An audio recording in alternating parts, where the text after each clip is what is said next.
Dominic trots quickly from behind the counter to meet you as you enter the town records building. Just the mercenaries I wanted to see. I have something to show you. After vigorously shaking your hand, he turns and ushers you to follow as he moves toward the back room. The texts from the southern continent finally arrived, and they have been very helpful. They've painted a much clearer picture of the Demon War.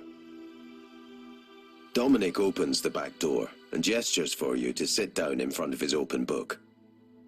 Please, I'd like you to read the latest entry, and then we'll have more to talk about. There you are. In the early years of human expansion, it was inevitable that the military would clash with the burgeoning nation of fierce Valrath to the south. Both races had a thirst for power, and this came to a head in the grassland area of Stormbrew. Both nations claimed ownership of the region, and small skirmishes between settlements quickly escalated into an all-encompassing war. The fighting raged for 6 years. The full attention of both civilizations bore down on those blood-soaked plains. Both races were equally fierce, stubborn, and filled with an unquenchable rage. And after 6 years, the war had taken a heavy toll on both nations. With all of their resources being poured into the war, both races fell victim to numerous threats from within and from outside their borders. Starvation, disease, and crime ran rampant. Before too long, both would crumble and be destroyed under the weight of the conflict. So it came to pass, directly before what was to be one of the greatest and costliest battles between the two great commanders of the war, that an Aesthur appeared between the two armies and offered a means for peace.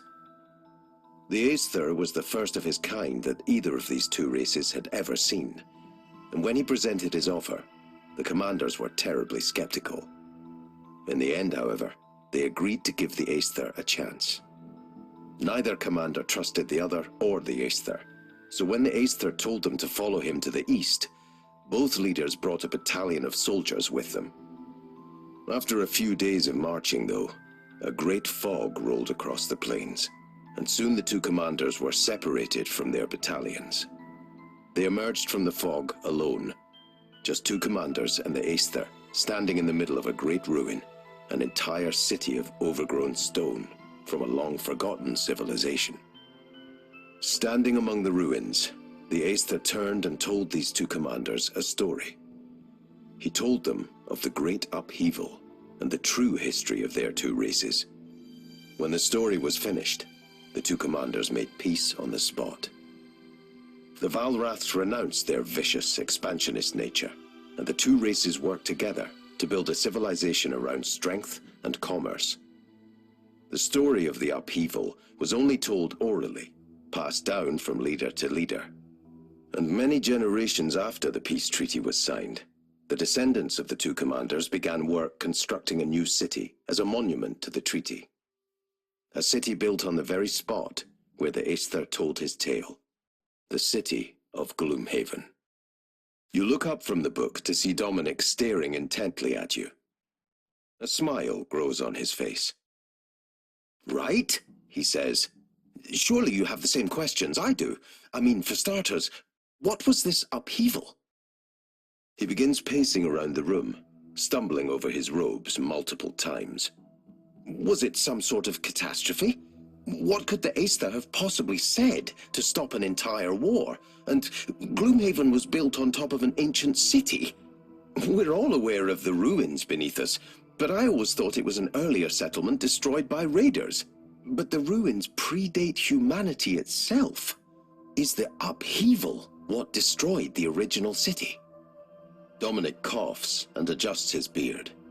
There are, well, too many questions. I cannot possibly continue without the answers. I pored over all the texts from the Valrath library, but this story told by the Aesthur is in none of them. The books say it was only passed down orally, but that is hard to believe. There has to be a written record somewhere. He turns back to you and shrugs. I may need your help in the near future, but for now, I need to make more contacts and try to gather more information about where a record of the upheaval story could possibly be. I'll send for you when I know more.